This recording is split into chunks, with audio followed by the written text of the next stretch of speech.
Swayam Prabha. Digital India. Educated India.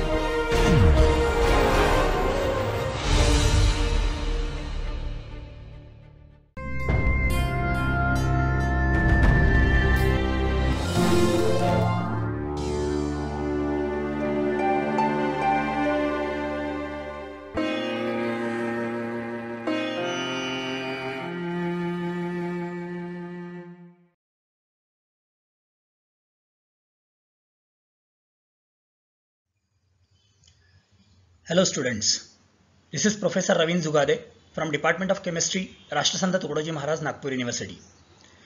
In this module, we will be discussing about crystal field theory, which is an important theory for explaining the properties of the coordination compounds.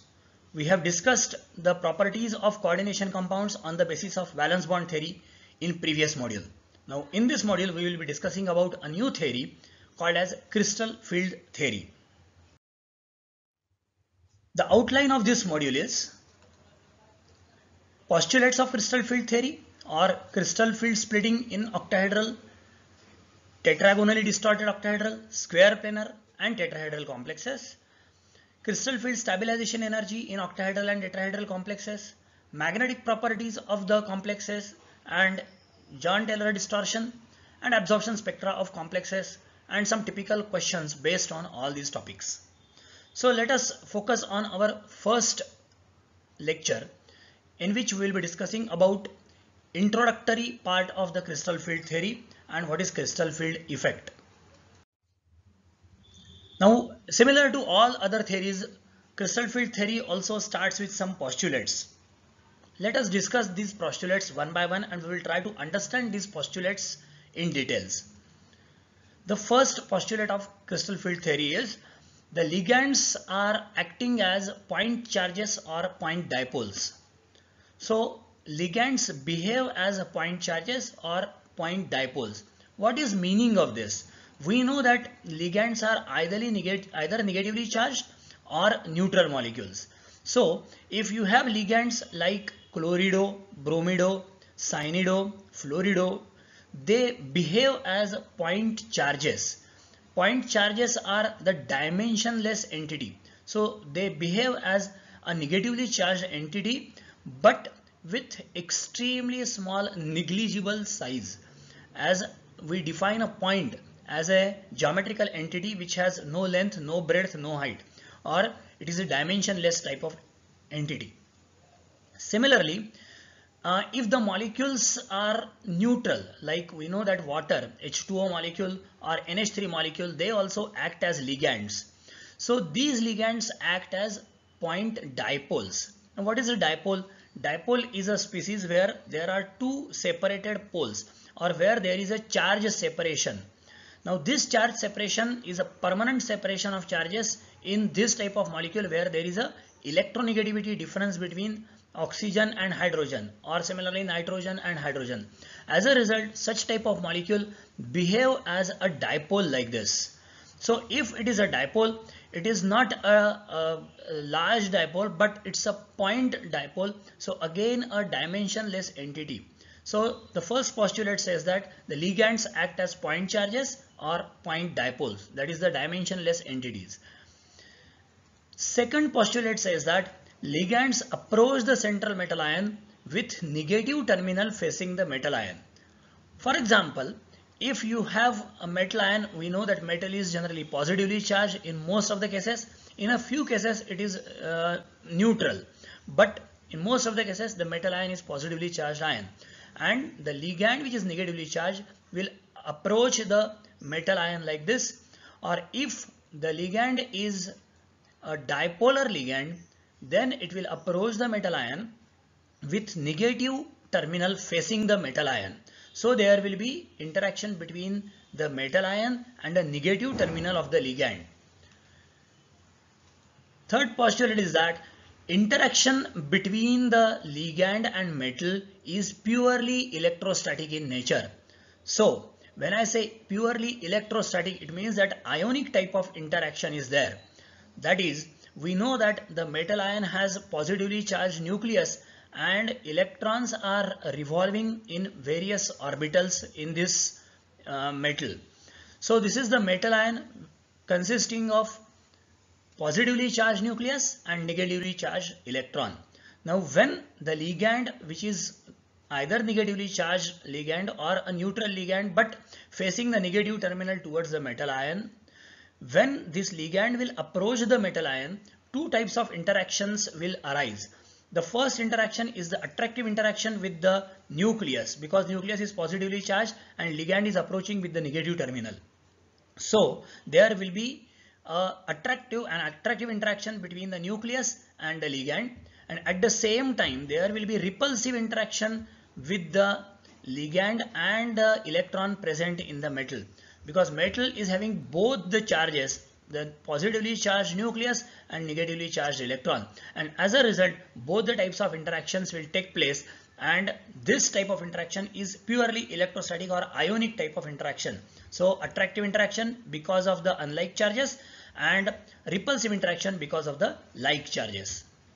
And one important postulate is there is no mixing of orbitals of metal and ligand. Now while discussing valence bond theory, we have seen that according to valence bond theory there is an overlapping of hybrid orbital of the metal and ligand orbital, and according to valence bond theory we have seen that the hybrid orbital of metal is empty whereas the ligand orbital is filled, and there is an overlapping of orbitals between the two.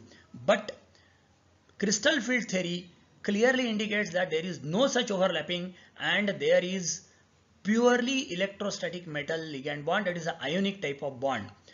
It means that when we say valence bond theory is this type of approach, but according to crystal field theory there is no such overlapping exists between the metal and ligand.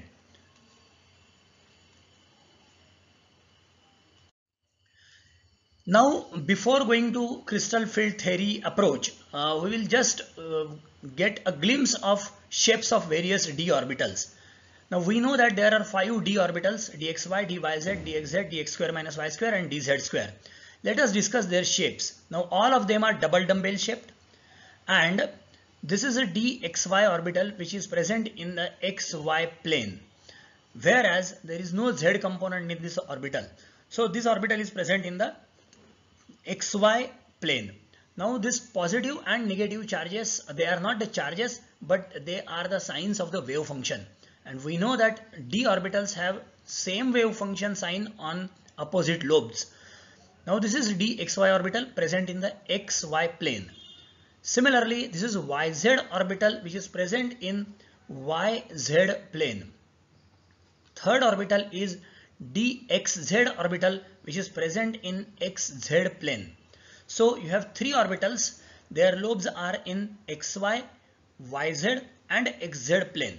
Now at the same time you will find that these lobes are directed in between the coordinate axis, that is the lobes of these orbitals are present between xyz axis. For example, if we consider dxy orbital, the lobes are present between x and y axis.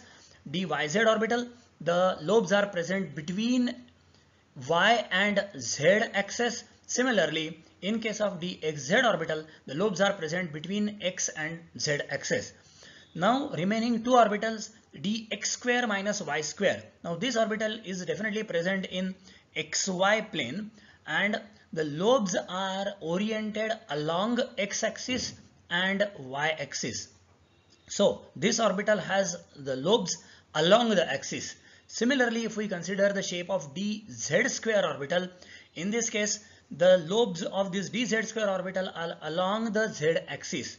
So now we can have 3 orbitals with their lobes aligned in between the coordinate axis, whereas 2 orbitals have their lobes aligned along the coordinate axis. This is an important concept of shapes of d orbitals, and this will be playing a vital role while discussing the crystal field effect.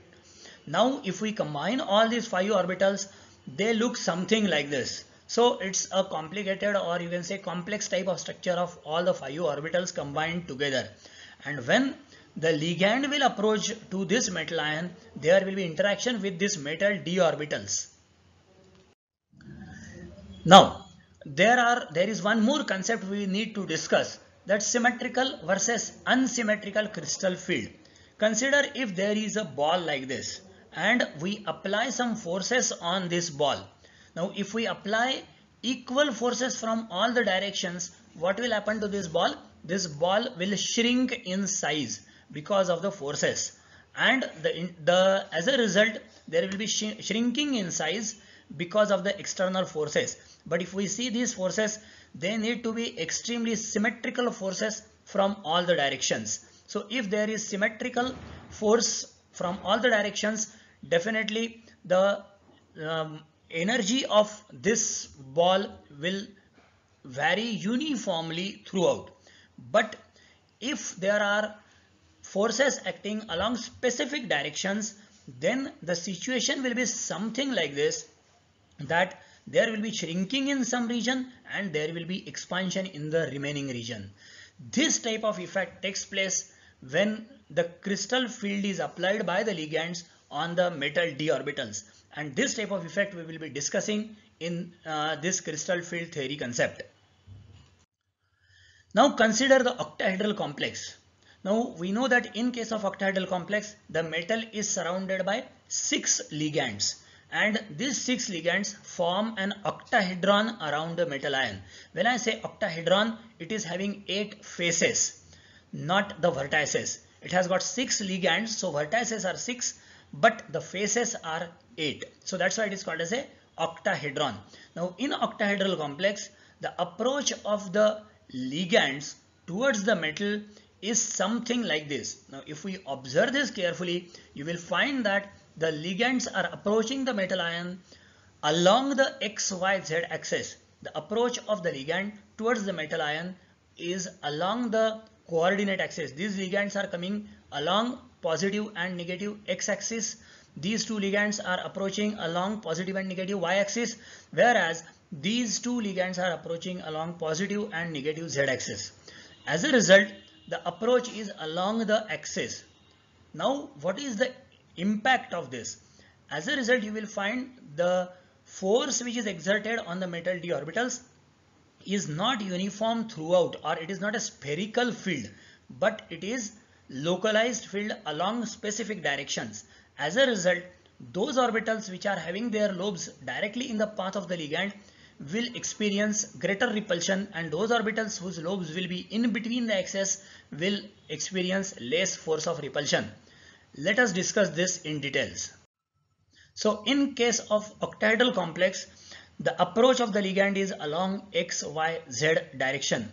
Now if the field is exerted by the ligands on the metal d orbitals, now we know that there are 5 d orbitals. The energy of all the 5 d orbitals will first increase, and the increase in energy will be because of repulsive forces between the electrons present in the metal d orbitals and the ligands which are negatively charged. Now after increase of this energy, we know that there are 3 orbitals whose lobes are lying between xy, yz and xz axis, whereas there are 2 orbitals whose lobes are along the axis. So those orbitals whose lobes are lying along the axis will experience greater force of repulsion because the ligands are approaching along the axis. Hence dx square minus y square and dz square orbitals, they experience greater force of repulsion, and as a result their energy increases.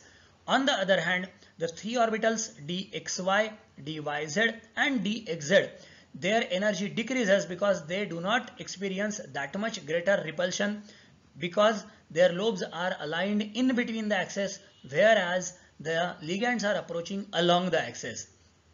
This is an example of perfectly octahedral complex CONH3 6 times 3 positive. Now the energy difference between these two sets of orbitals. So now whatever orbitals are there, these 5d orbitals were said to be degenerate or equal energy orbitals.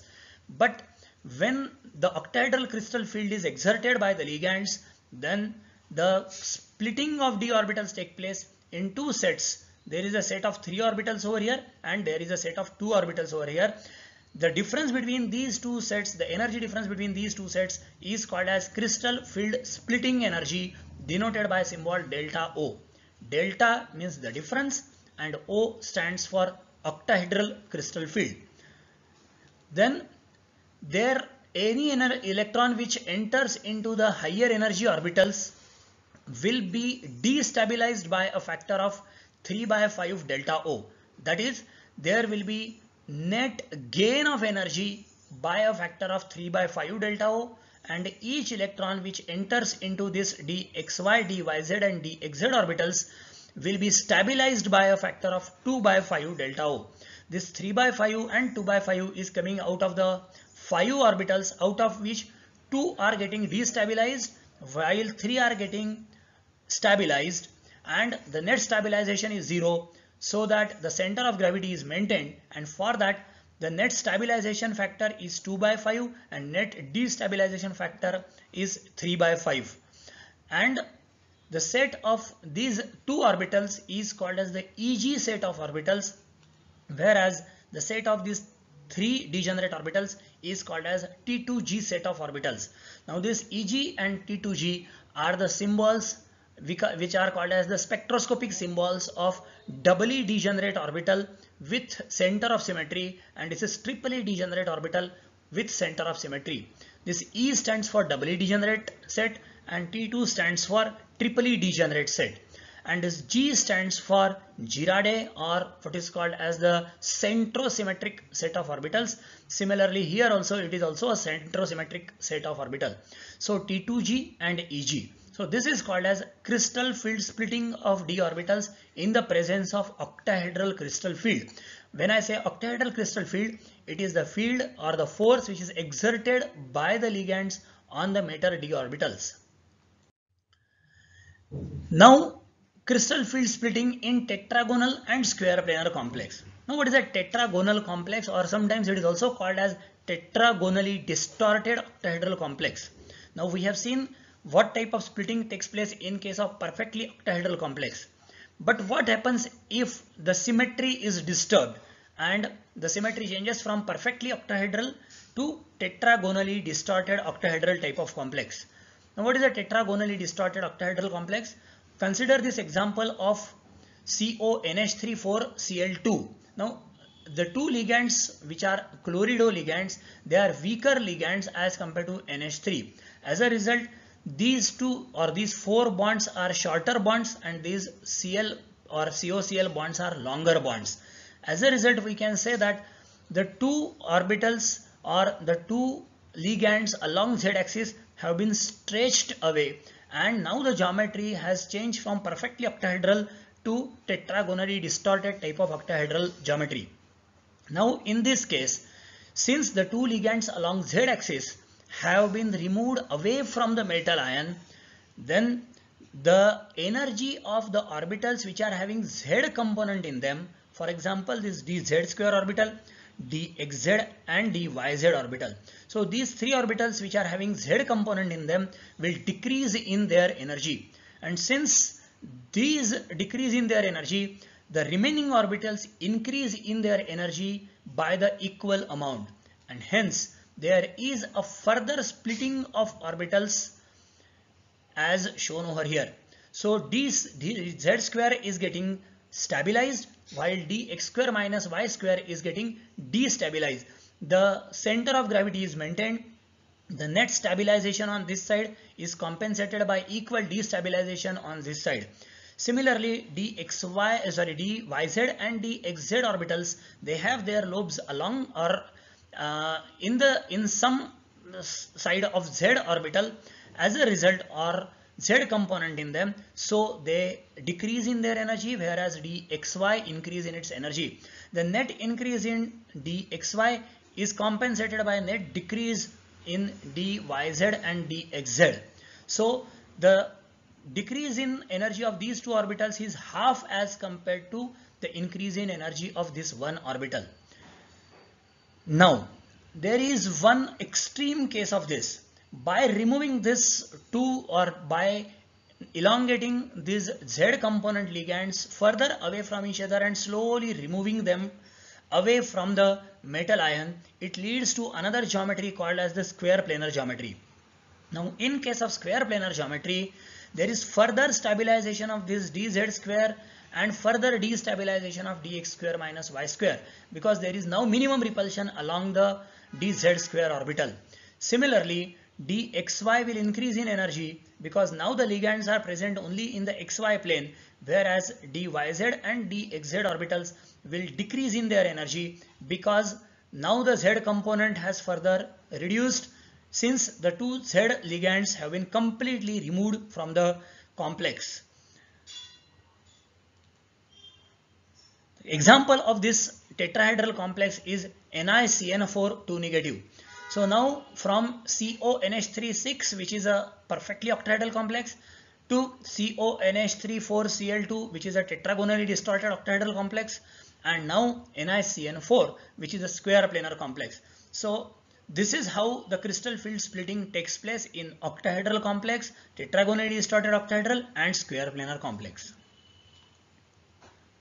The energy gap between these two sets of orbital is denoted by delta 1. Energy gap between these two orbitals is denoted by delta 2, and energy gap between these two is denoted by delta 3, and the total splitting is denoted by delta SP, where SP stands for square planar geometry.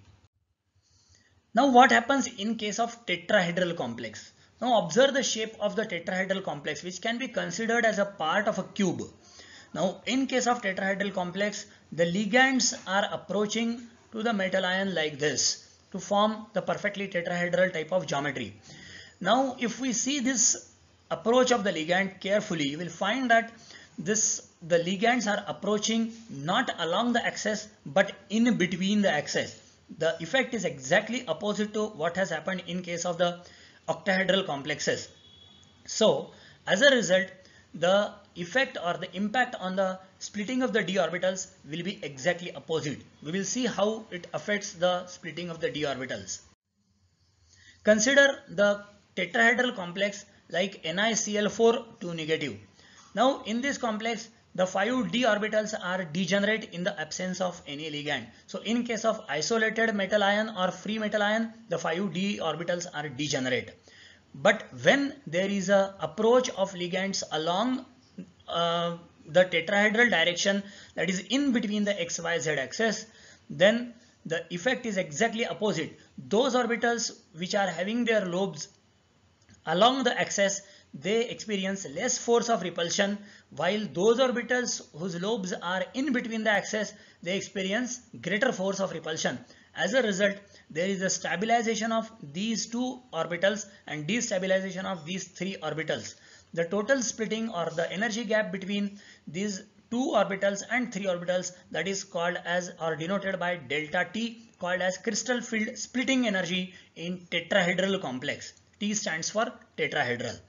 And the net destabilization of these three orbitals is 2 by 5 delta T, while the total stabilization by these three orbitals is 3 by 5 delta T. Every electron which enters into these two orbitals will stabilize the complex, and every electron which is entering into these three orbitals will destabilize the complex. The set of three orbitals with higher energy is denoted by T2, again a spectroscopic symbol for triply degenerate orbital. But there is no G over here, because if we observe this complex carefully, it has no center of symmetry, whereas octahedral complexes have a center of symmetry. In the remaining two orbitals with lower energy are denoted by symbol E. E stands for doubly degenerate state of orbital, and there is no G subscript because again the complex has no center of symmetry. So overall, if we see the crystal field splitting of the d orbitals, the isolated metal ion has all the 5 d orbitals which are degenerate, or free metal ion has all the 5 d orbitals which are degenerate. Whereas if we go to octahedral crystal field, in case of octahedral crystal field, there is a splitting of d orbitals as dxy, dyz and dxz, which are called as the T2g set of orbital with lower energy, and dx square minus y square and dz square, which are called as the Eg set of orbitals having higher energy. When we go to tetragonally distorted octahedral complex, where the ligands along z axis have been elongated, So elongation along Z axis, if it is there, then those orbitals having Z component in them decrease in their energy, whereas those orbitals which are having only X and Y components in them increase in their energy. So there is a further splitting of the orbitals. So there is further what we called as lifting of degeneracy of the d orbitals continuously from isolated metal ion to the octahedral complex to tetragonally distorted octahedral complex.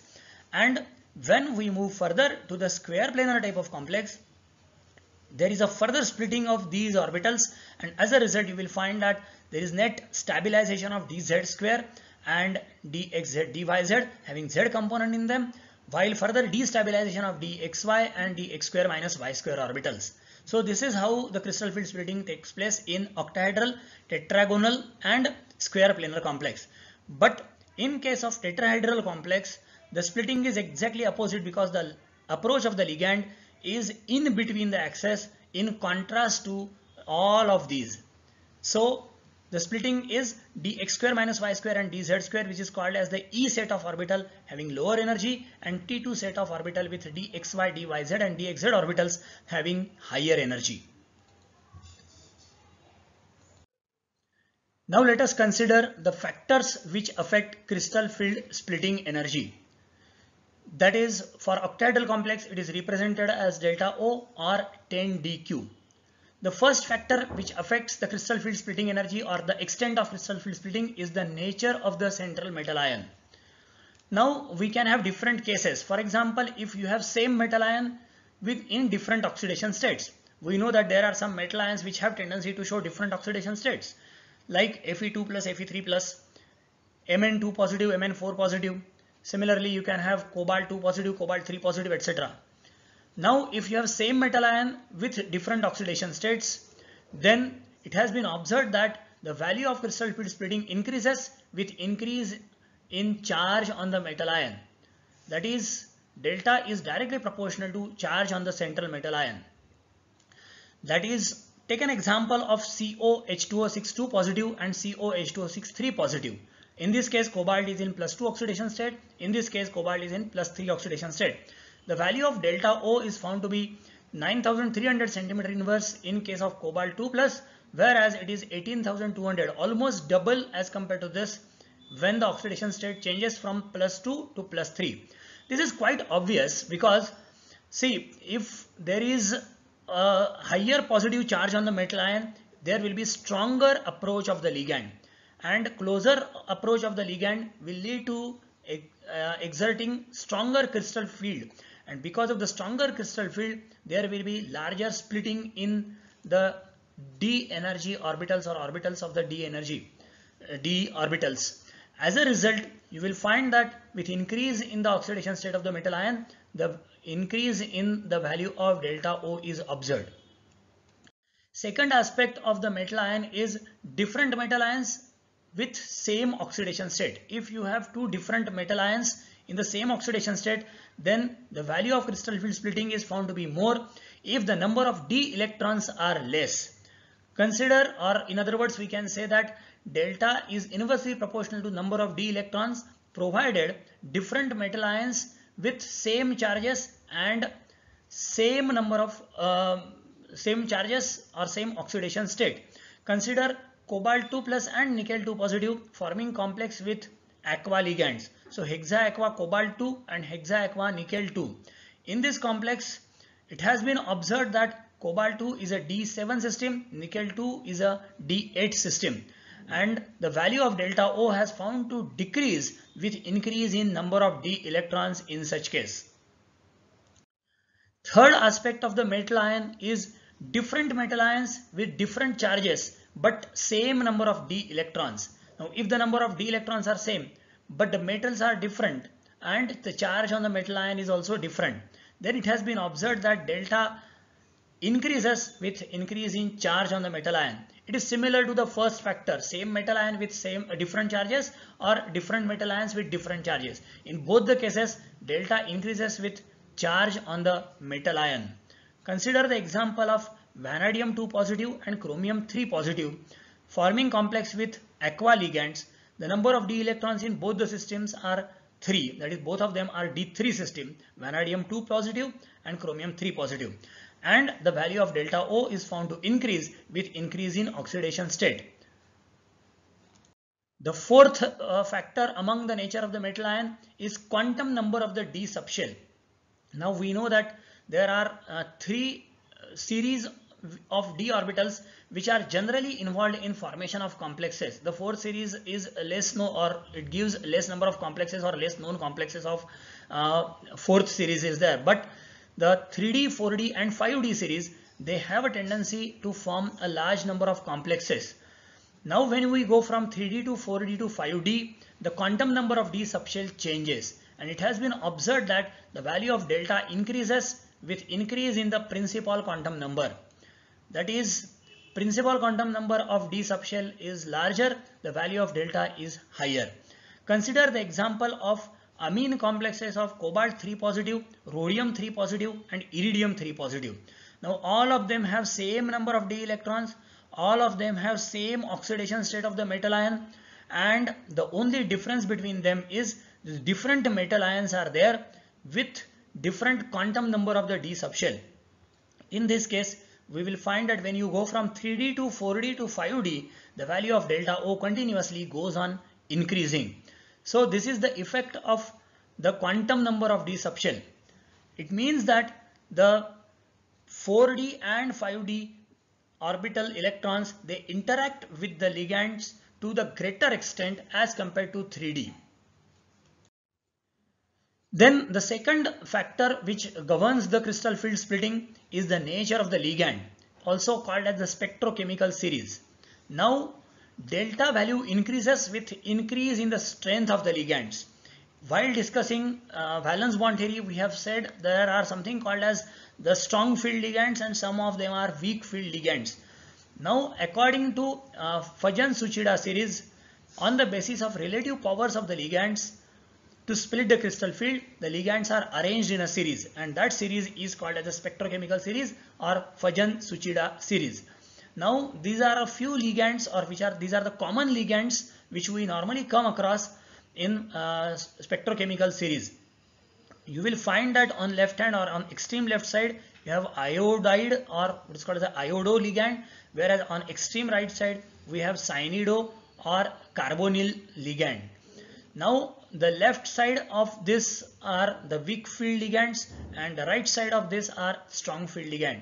So from iodide or iodo ligand to carbonyl, when we move from this to this direction or in the right side, we observe that the field or the strength of the ligand goes on increasing.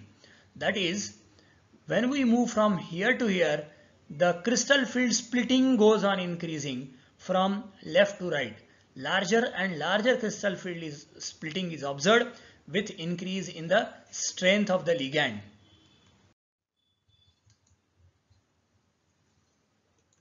Then the third factor which governs the crystal field splitting energy is the geometry of the complex. We know that different complexes have different geometries. It has been observed that in case of square planar complexes, the value of crystal field splitting is highest, whereas in case of tetrahedral complex, it is lowest.